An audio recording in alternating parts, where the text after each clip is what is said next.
Sa wakas, mapapalitan na rin itong lagayan namin ng bigas. Ganito rin ba lagayan na ng bigas?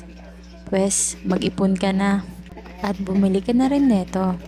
Alam nyo mga mami, ito talaga yung budol na hindi mo pagsisisihan. So tara, samahan nyo naman akong i-unbox at i-assemble itong bago naming lagayan ng bigas.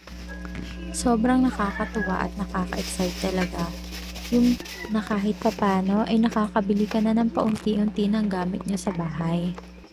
Hindi naman kasi kailangan ng biglaan. Okay lang naman yung paisa-isa hanggat sa makumpleto mo.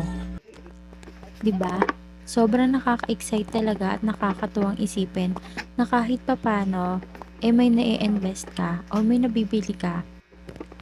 Hindi yung puro gastos lang sa mga walang kwentang bagay. Hanggat sa hindi mo namamalayan, ang dami mo na palang na-check out tapos iisipin mo, saan ba napunta yung pera ko? Tapos habang nagmumuni-muni ka o nagtitingin-tingin sa bahay, ay, nandito lang pala sila. Ganun na siguro pag nanay ka na. Ay, ang dami ko na palang sinasabi.